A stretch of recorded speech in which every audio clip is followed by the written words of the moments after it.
And this is if you kind of exclude those late touchdowns to Xavier Worthy, which, by the way, that last one, I know was against the backups, but that F it he out there somewhere touchdown, threw it 63 yards more or less in a perfect dart. That was probably one of the better throws of the season. It just meant absolutely nothing. And I know it was against backups. I know it was irrelevant. I'm simply pointing out the ludicrousy of that throw where he simply basically just hits the bucket's drop. He's like, drops it in a bucket where Xavier Worthy can run to it. One of the best throws of the season, means absolutely nothing. But obviously, going into the game, the narrative was Patrick Mahomes chasing Tom Brady, chasing GOAT status. The 7-year run he's on to start his career, best we've ever seen when you factor in regular season and postseason. 3 rings, 3 Super Bowl MVPs. We all know the stats. We've seen him at nauseum for 2 weeks. Problem is, I don't think him losing wasn't the only thing. It was the way that nothing worked whatsoever. He looked lost. The happy feet were there that Tom Brady was noticing as well, maybe with a little bit of salt in that wound, but I digress. There wasn't seeing the field. The pick to Cooper DeJean.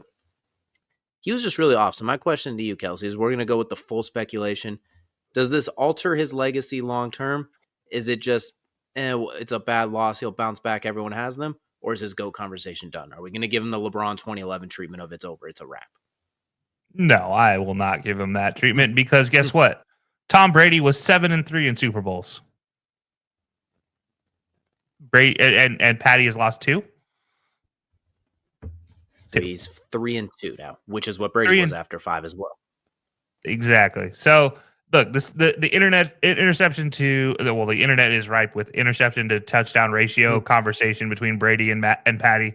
The fact is this: Patty is still the best current age quarterback, current generation quarterback we have in the league. To this point, through his career, through the last 10 years or 8 years, whatever it's been now, he is the league's best quarterback. Does it change his long-term legacy? I don't know. Because I don't know what he's going to do for the next 5 to 7 years. But does it change the de facto GOAT status? Like immediately putting him as the all-time best or winningest quarterbacks? Yes, that will change. I don't think that there's any question about that. And that's just because you didn't win 3 in a row. Mind you, nobody else has either in the Super Bowl era. So I'm not going to say his legacy is completely altered, but he goes from being on a path of pure and untouchable GOAT status to now, well, he's in the pantheon of greats already. What else can he do? At this point in time, if he retired tomorrow, he still has one of the best stretches as a starting quarterback all time. And I think he enters the Hall of Fame in 1 to 2 ballots. That's how good of a career he has. He should be first ballot. But if he had won, it's assured unanimous type of, we're talking Mariano Rivera baseball level entry into Hall of Fame levels. But this is a situation now. Okay, now you're human. Go prove it to the rest of the world that you're still one of the best. Cool. It's hard to say a legacy alters just because you lost 1 Super Bowl when you've won 2 straight and you've only lost 2 and you have a 3rd victory in there. Like it's hard to say, yeah, no, not good enough. Not one of the all-time greats, especially coming from a guy who spent 26 plus years, 25 years as a Cowboys fan and never seen a Super Bowl for the Cowboys. Yeah. I mean, I see 1 Super Bowl, I would be ecstatic. This dude's seen 3 as a player. I've seen 5 as a player, 3 as a victor. Like, his legacy is pretty well already etching itself in stone. So, no, it doesn't alter his long-term legacy just because he still has a lot of play. But, yeah, it might alter the fact that he's not an all-time great. Period. If he retired tomorrow, just said, you know what, me and Brittany are going to make 19 kids, but I'm not playing anymore. That's it. That's a wrap. He is still probably top 5, if not Mount Rushmore status. You can make the argument with longevity, et cetera, whatever, but it feels almost, it's 3 Super Bowls, 3 MVPs, one of a handful of quarterbacks with 50 touchdowns and 5K yards in a season, 2 regular season MVPs, just absolutely ridiculous as well. Multiple time first team All-Pro, all the numbers, all that. What I do think it does is it elongates that route to GOAT status just a touch longer, because if you have a 3-peat, which nobody else has done on it, presumably Super Bowl MVP again, we're just going to go with the trend on this one. So you have 4 of them. You'd have 4 in before the time you turn 30. I think it shortens that route to catching Tom, where even if you don't get 7 rings or 6, maybe you end with 5. But what you did makes it like, okay, that was greater. If that makes sense. It's the LeBron and Jordan with the rings. He doesn't have 6, it doesn't count. Well, no, if he would have had like 4, but had fewer losses, blah, blah, blah, et cetera, whatever. Mm-hmm. So I think it just elongates it, but he's also 29 years old. He's going to turn 30. Great quarterbacks these days. Let's just be generous and say he plays till he's 40.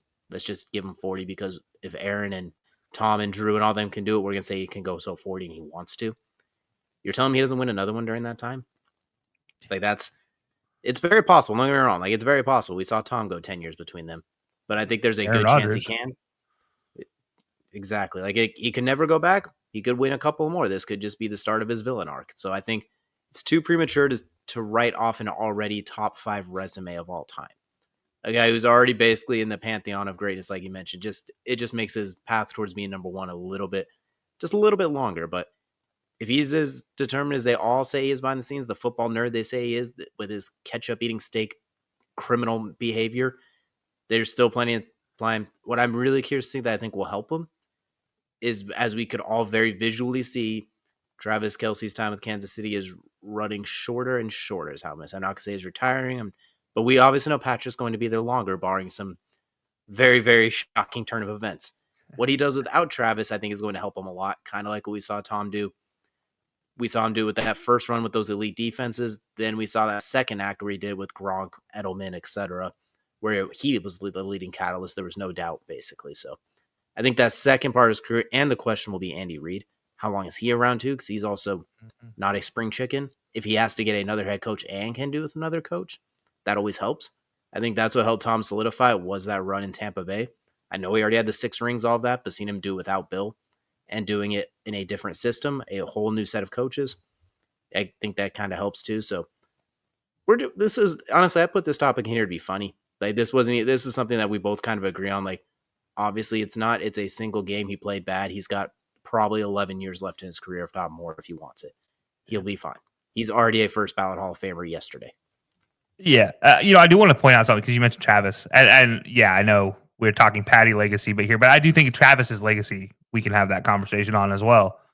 And the reason I want to bring it up is we have been so pampered by what Travis has done through his career. I mean, let's not kid ourselves. He has been the all-time great tight end. Second best right now, arguably, statistically. Barely best second best receiver of all time, not named Jerry Rice, and offensive player, really. Exactly. And now we're putting him, like, we are so pampered by him as a tight end. We are putting him in the category of receiver just to make sure he's not the greatest in a stat, right? That's where he is. Like, we have nothing else to compare him to other than the fact there are receivers with slightly better stats. One receiver specifically, Jerry Rice specifically. So I think this is a situation. I'm looking at his stats this year. Yeah, 848 yards. Not good enough for Travis Kelce, but you put that stat line on any other tight end across the league, not named George Kittle, and you feel great about your tight end having 848 yards on the year.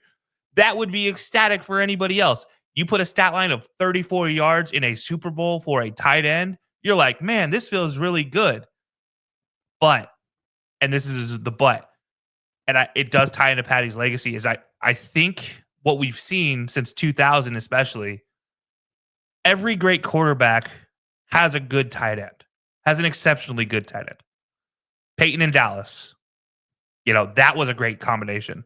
You can say Tony Romo and Jason Witten. Obviously, I'm not talking Tony great, but good quarterback, great tight end.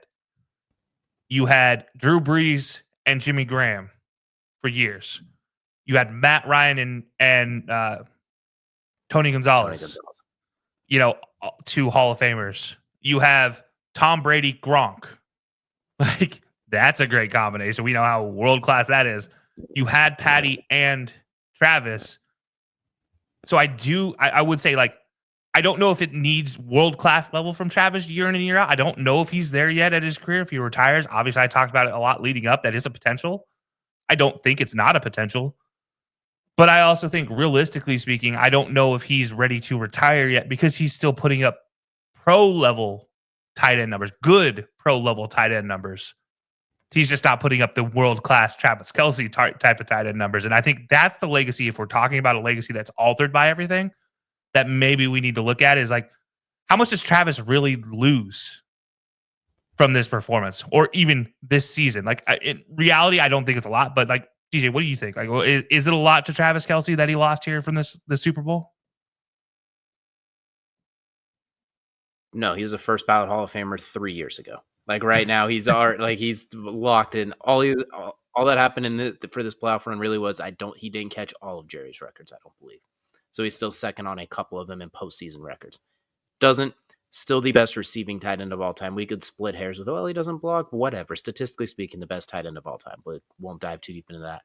What you mentioned his numbers, pretty good. I mean, by Travis Kelce standards, no. For your top receiving threat on your team, that's a little concerning, which is where I think the problem is for sure. What I think really hurt this team too, and I think will hurt them in the long run, is what happens with Rashee Rice.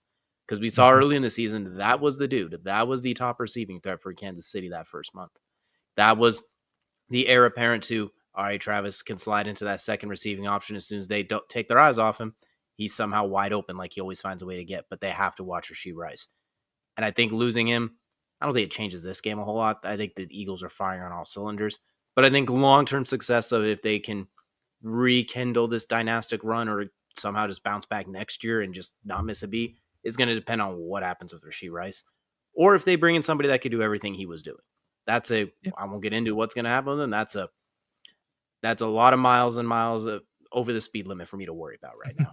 But I think if they need to find someone that could give that type of early production from a receiving standpoint, whether it's Noah Gray or something, I don't know. Like that's obviously sarcastic, but if they have something that can match that level of receiving threat, that could fill in what they're missing with Travis, as he is not Travis Kelce right now. Still a good player, like you mentioned.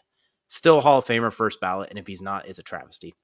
We're everyone in short-term memory at watching that Super Bowl, like prisoners of the moment, will forget how good he exactly is. But for me, not affected at all. First ballot Hall of Famer. If he comes back next year, that's great. They still need a number one receiving target, somebody that they can just line up one-on-one and beg, he's going to cook 85% of the time. We'll take it. That's Cooper DeJean and Quinyon Mitchell are going to have to be locked in. They don't like someone that has to actually make them sweat a little bit. 800-year-old DeAndre Hopkins not really making them sweat right now. Juju Smith-Schuster not really making them sweat right now. Xavier Worthy making them sweat on 9 routes on those little swing passes. I'm talking about someone who can run a tree for you. Maybe Xavier Worthy can be that guy. They just did not use him that way at all this year. So I don't know, but it's very possible. So they use him like Tyreek did.